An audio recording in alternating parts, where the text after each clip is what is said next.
Okay. I hear a lot of breathing. Okay. The broadcast is now starting. All attendees are in listen-only mode. Hello, good afternoon, everyone. Thank you all so very much for joining us this afternoon for our monthly webinar.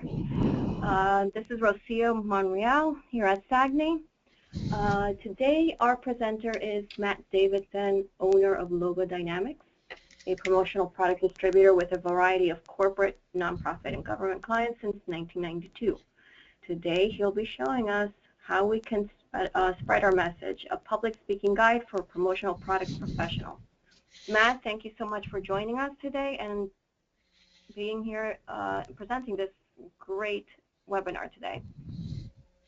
Thank you so much for the opportunity. I appreciate it, and welcome to everyone. First of all, I want to thank SAGNY. It's a great opportunity what you have done to promote professional development and sales training, and I've always appreciated the opportunities to go to Atlantic City for Promotions East, and some of the stuff you hear today you might have seen as I did back in those days. And so thanks for these continuing webinars. The commitment that you've made has been very helpful, and thanks for inviting us down here in Virginia to take part in it. No, you're very welcome. It's our pleasure to do this for our members and everyone else. I want to thank my VAPA members who are tuning in today. I heard the word got out that they would be jumping in with us today as well. I also want to say this came from a request from Rocia about if anybody has an idea of a presentation, send me a proposal. So I want to encourage you on that other end. If you see something that's been helpful to you in your business, maybe it's helpful to somebody else. So I encourage you to write it up, submit it to Rocia, and you just might find yourself in one of these webinars. I'm in Glen Allen, Virginia. I'm in northern part of Henrico County. I'm just north of Richmond. So welcome from this part of the world. What I wanted to talk about today is some things that have been helpful to me over the last 6 years. As for many of us, the challenge has been to recover from the recession of 2008. For me, it was a loss of about $100,000 in revenue, and I'm thankful to say that the efforts that I've made have been helpful, and I'm back on track and getting back to where I was 2006, 2007.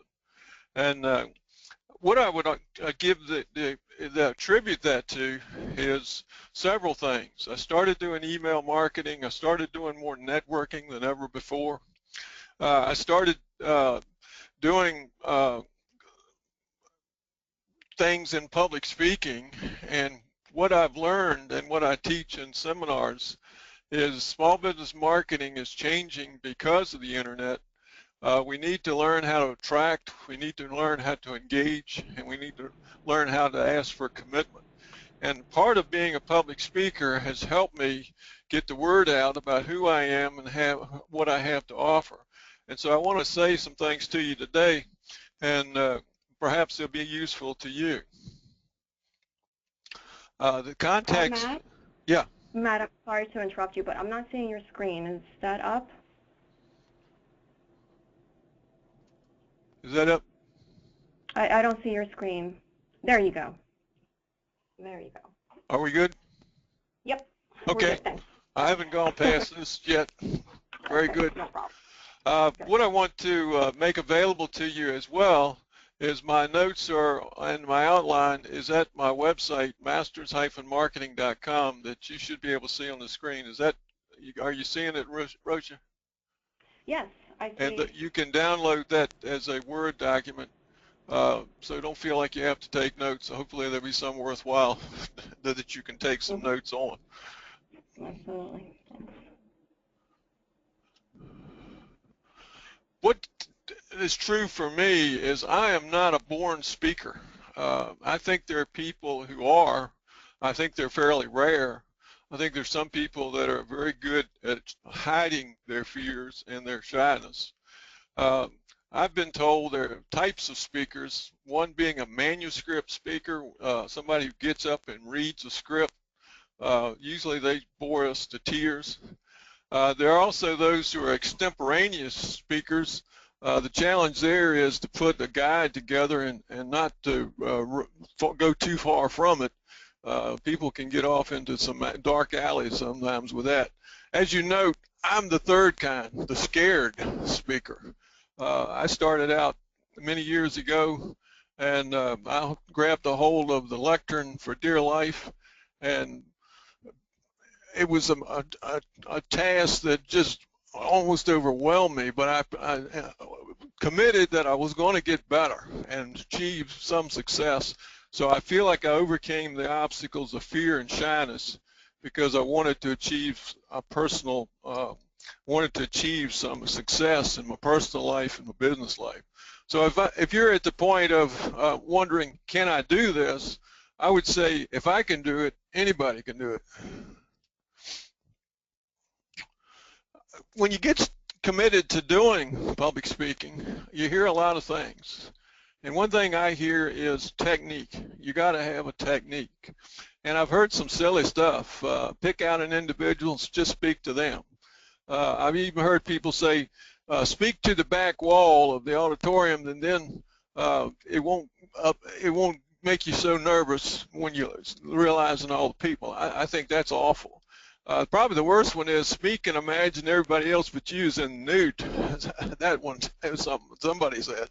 Anyway, what I would offer to you is an alternative to technique, and that is focus on believing you have something to say and then say it. In other words, look at the world that you're in and find a sense in which you see something that's truth related and figure out ways to express it in your own thoughts, your own expressions. And I think we can be promotional industry related here because you see situations where something has worked for a customer of yours, and so you create a presentation to help others understand how to use that item in a new and creative way.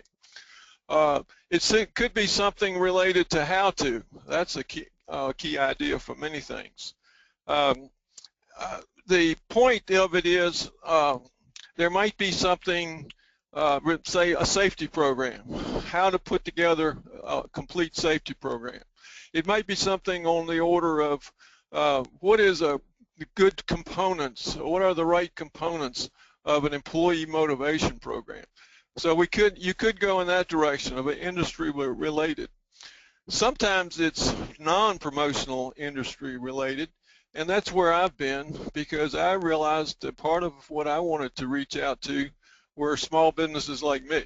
So I've worked on small business marketing and trying to figure out what is it that we can do to help our marketing, particularly if we're a small business. There's other topics related that are non-industry as well.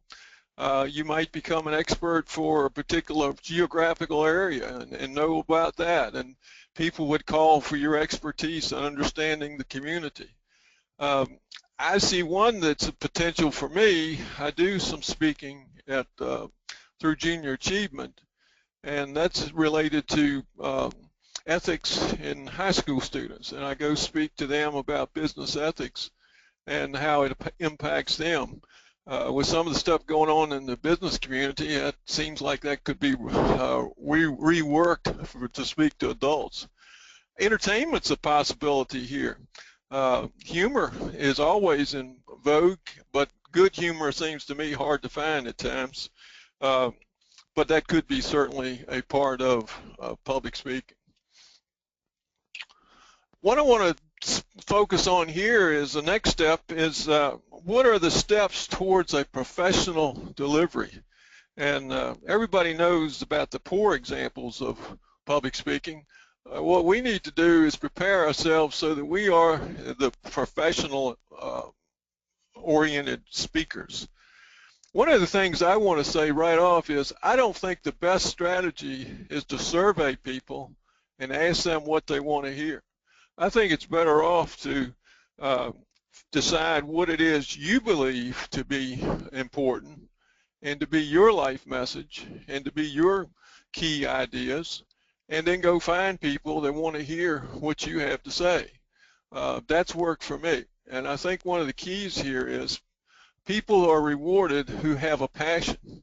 And that's where your passion comes from when you're speaking, and particularly when you're speaking from the heart. One of the things to be a part of this too is learn all you can about your topic. Make it yours. With the power of the internet, there's no excuse for not being prepared on your topic. It's not like it was back in the day. I was a seminary student back in the 70s, and one of my professors, a guy by the name of Wayne Oates, he coined the term workaholic. He said he was one when his son called his secretary and made an appointment to talk to him. And so the way he went about developing that topic was he went to the library and he got the card catalog and he started researching to see what was available on that topic. Well, thank goodness we don't have to worry about card catalogs in the library. We have an excellent resource, and make Wikipedia and YouTube and Google your friends in your research. Learn what you can about the topic, and then develop your ideas into a statement and develop creative ways to express them. People like to hear things related to how to. People like to see steps toward, that kind of thing. And relate your experience to real life, and always keep in mind that the key thing on the part of the audience is, what's in it for me? And the more we can speak in those terms, what's in it for me, the better we're better off that we are. So what I would say is, use the people who invite you to speak as a guide and help you tailor your message so it fits that audience. Find the examples relevant to them. There's another way that the internet can help as well. Well, practice is very important. Am I doing all right on the microphone? I got it. Yeah, just fine. I hear you. Okay. Fine. Something popped up and I wasn't sure. So I'd say the key part here is you want to practice your message until it becomes your message. Write your ideas down. What's helpful to me is blogging, and my website help me to write in a concise way, because that's the way I want to speak when I get up to speak in public. The part here is we want to avoid rambling, and even if we're speaking to a large group, we want to make it as personal as possible. People like presentations they can see themselves in, so that's the key, it seems to me. And I would challenge them during the presentation so that you're saying things like, you could implement this by, or the way I started doing this was, or something like that, so that you can challenge them and then close with a final challenge. This is what I did, you can do it. The one idea that I want to get across here too is make it fun. We have enough boring stuff that we have to listen to, so make it fun. One example of that for me was Constant Contact asked me to speak to a group of show managers. Those were people who put on shows for the public. Some of them were antique shows, some of them were pet shows, one guy did home shows. And so my assignment was, we do email marketing, tell us how we can make it more effective. And so I just finished my website, and so I used the points of my website as the outline for my presentation that day. And one of the things I said to them was, I said, you need to learn how to engage the people that you're dealing with. I said, here you are in the capital, what used to be the Confederacy, and I want you to know there's some good things going on here, so I want to deputize you all as Southerners for the day. And I said, I understand we have a whole street called Monument Avenue that's a testimonial that we came in second, but I want you to know there are some good things going on down here in the South. And I talked about the ways we do, we express ourselves. But one of the things I said to them was this. I said, back in the old South, before the days of air conditioning, uh, people would go out and sit on their front porch, and they would say to their neighbor, or they would say to somebody walking past, come sit a spell. And these were people where they were not from the South, so I had to explain to them things like come sit a spell. A spell could be 5 minutes if you weren't particularly interested in what the person had to say, or the spell could be a long time, even to the point that the mosquitoes run you in. The mosquitoes get you. So my point to them, and I'll say to you, is I said to these people, when you get back to where you came from, when you think about your suspects, your prospects, your customers, your clients, your advocates, think about come set a spell. Figure out what it is that keeps them up at night, keeps them their worries, and how you can craft a response to those worries. We are in a very creative industry. I'm thankful for that opportunity every day. So I challenge you, find creative ways to present your ideas, and you'll be well off moving towards this. The picture on the screen shows a pathway. It's not just one step. It's a thing that continues to grow for you on down the road.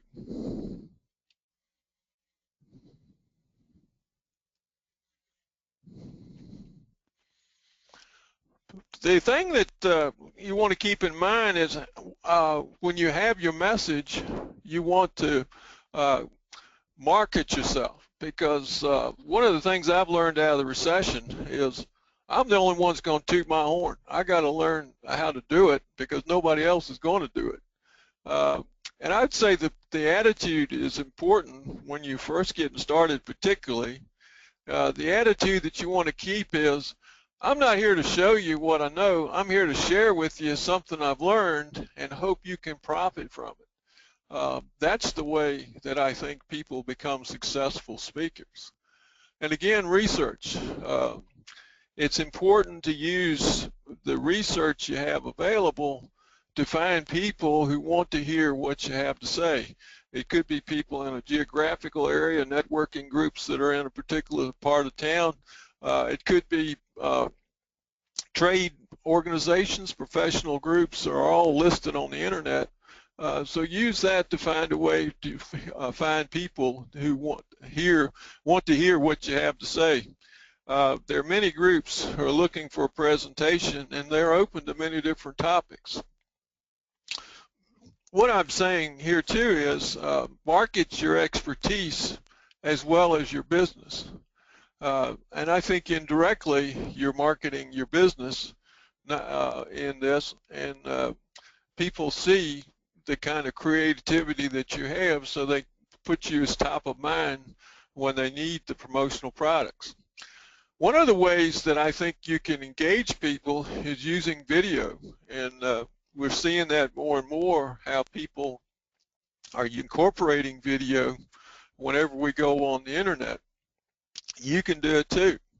It's nothing to me that has to be elaborate. I use typically a flash camcorder. The videos that you'll see of me on YouTube, most of them were taken at my dining room table with a Sony Bloggy with a selfie stick. And with my case, I'm dealing with people, many of them think of me as the t-shirt guy. So that's suitable for what I do. If you're dealing with Fortune 500 people, certainly you might want to think about professionally done video.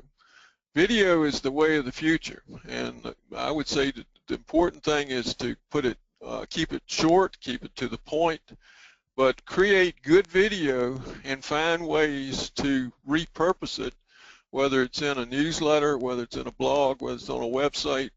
On my LogoMD website, I put a brief video introducing people to the promotional products industry. I asked Sage if what else I could do, and they said, well, you're farther ahead than a lot of people because we don't see where anybody else has done that. So I offer that to you as an invitation. Put a video on your main promotion Promotional Products website. It's important what you say in your marketing, but it's far more important what others say about you. And what I'm going to be doing more of is when I have an experience with somebody, whether it's having to do with promotional stuff, whether it's one of my marketing seminars, get them on video. Many people are willing to help you.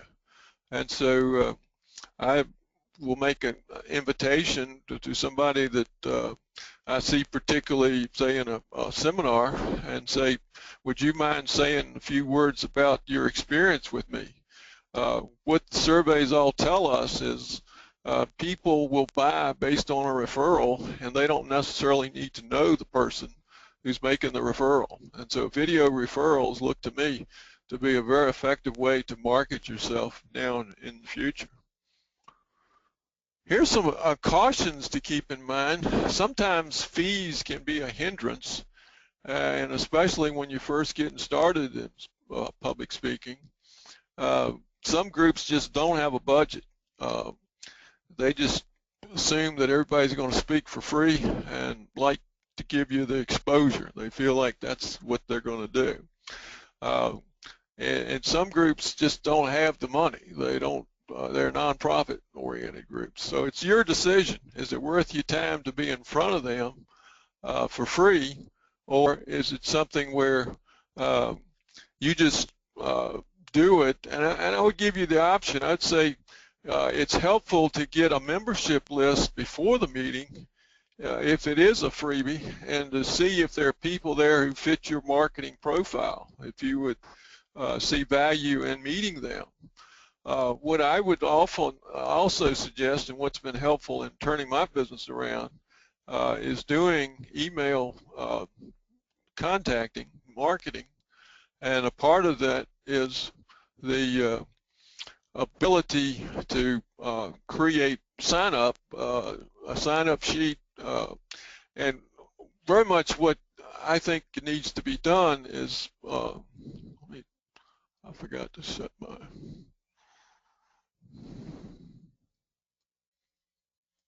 let's get that email out of here.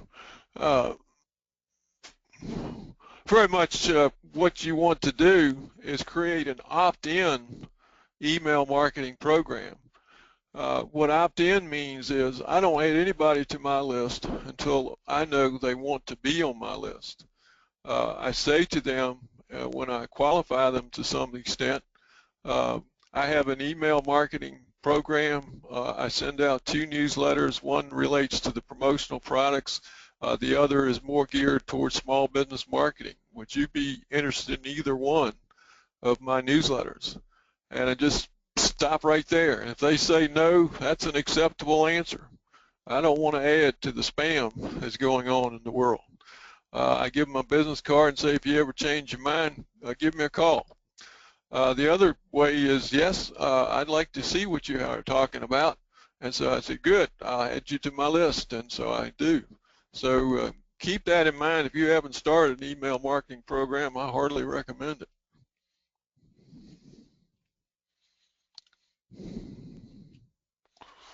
Well, I'm hung up here. Well, let's go back. Here we go. I want to close with some resources, and if there's any questions, Roshi, I'd be glad to try to answer them. There are professional groups that are helpful to do public speaking, help you improve if you want to go in this direction. I've not been a part of Toastmasters, but I know people who are, and they are very good public speakers. I have been a part of the National Speakers Association. There are chapters in all the states. They have changed their model somewhat. I don't go like I used to. They tend to want people who want to be full-time in public speaking, and I've got a business to run. I don't do that. I think the YouTube example is a good one here when you're looking for models for your speaking and what you want to emulate are good models.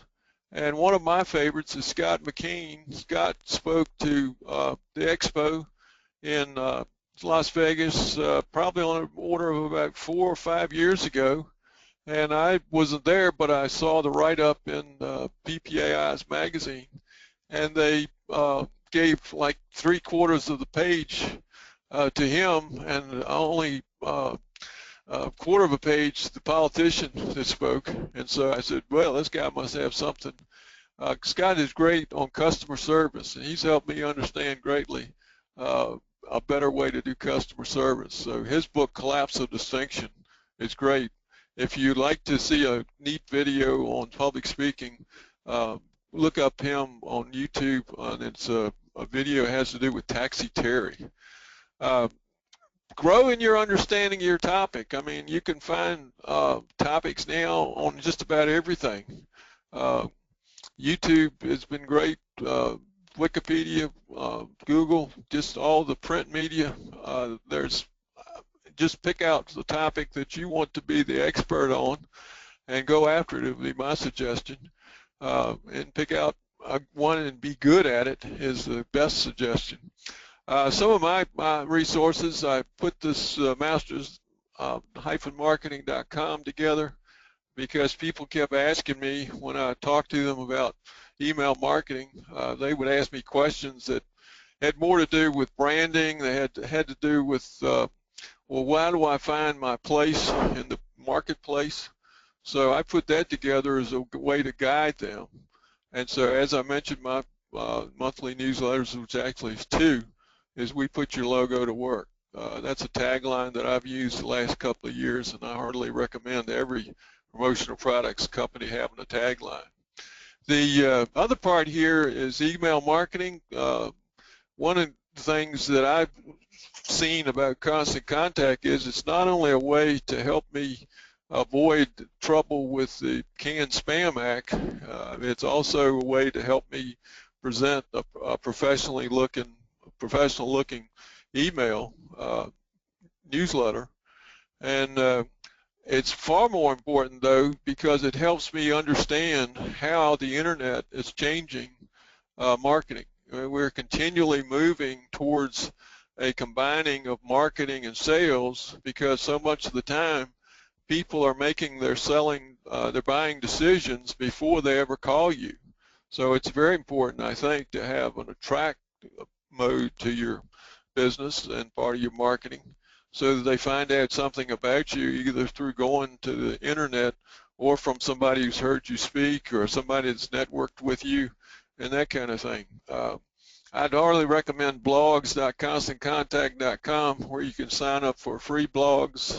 They'll send you far more than you can read. Just toss the ones that you're not interested in. But there's some real good stuff, particularly related to social media. There's a 30-day free trial with Constant Contact, and if you need help in figuring out how to hook up with that, I'd be glad to do it. On video, there's numerous resources. One I like is Bettina Hine. She is in Massachusetts, and her company is called Pixability. And she was one of the first to realize that YouTube was not just for funny little videos, but had a marketing aspect to it. And she wrote a book in this For Dummies series, Video Marketing. And it's very helpful to me with the content of your video as well as the technical aspects. She doesn't get a whole lot into the technical. She's more into the contact. Here's my contact information and my cell phone number, my email address. If you have questions, feel free we got some time to talk about them today if there's any questions you got in Russia. But I haven't received any questions, but please feel free, guys, to answer any, to ask away. Matt is here and ready to answer them. I also wanted to tell everyone that this was Matt's first webinar, so that's a great thing. Yeah, I'm glad to get this one under my belt. Yeah, you can definitely add that one. That's great. No, you did great. Any questions? Well, I'll close with a challenge, and then we'll see if there's any questions. My main points here to close with is you can do this. If I can do it, anybody can do it. And so I'm not. It's not something I'm doing every day, but it's something I feel like is an enhancement to the marketing efforts I'm doing with email, with the networking groups that I'm involved with the stuff that I'm doing. I'm doing things with charity, so this kind of is involved in that as well. So I'd say you can do this. You can overcome any fears, any shyness that you feel like you have, and a practice is the key. And what I'd also say is you should do this. We are in a situation that looks to me like it's not going to change anytime soon, in which we're a value-oriented economy. We're not in I don't think we'll ever be back to the glory days, say 2005, 2006, where people were spending money like crazy, people were, credit was easy, this type of thing. People are going to be more studious, and they are being more prepared, and when they make a buying decision. So I think what I'm talking about is helpful to build up a positive word of mouth about you, so that your efforts are it's an encouragement to your efforts. One of the things that has always been encouraging to me is when I was coming along, one of the key figures in the news was a guy named Sir Edmund Hillary. I'm dating myself, that was early 50s. And Sir Edmund Hillary was crucial for one thing. He was the first, along with a Sherpa guide named Tenzing Norgay, to climb Mount Everest. And so people thought that was an impossible task. Now it's something that, you know, there are many people that were climbing it. But back in those days, this was a challenge that people thought was just, oh, that's impossible.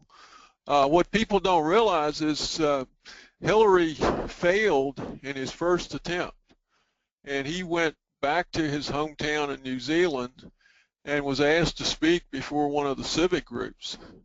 And before he ever got up to speak, Hillary the people gave him a standing ovation. You're one of ours. You went out to conquer this great mountain. We support you in what you did, and we'll continue to support you.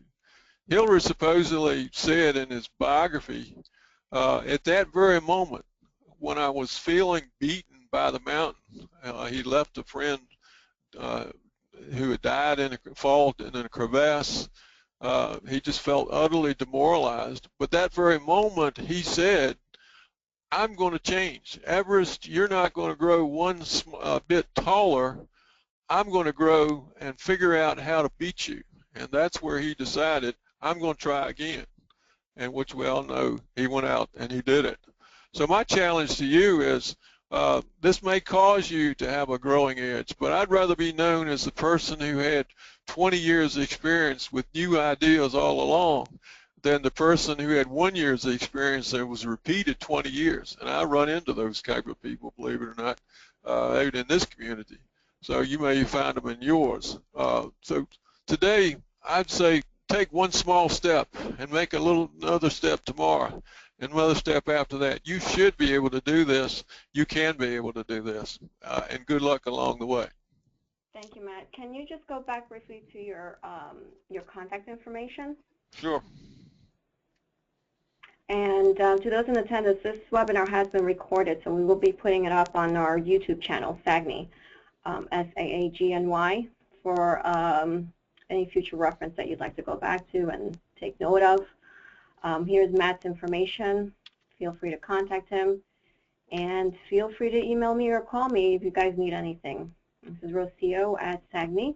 Matt, thank you so much for joining us, for presenting this great webinar. I think everyone has something to share with our colleagues. And if you guys have any further questions, you know where we are. Thank you again. Good selling. Have a good afternoon. All right, Matt. Thank you so much again, Matt. Thank you. Okay, bye.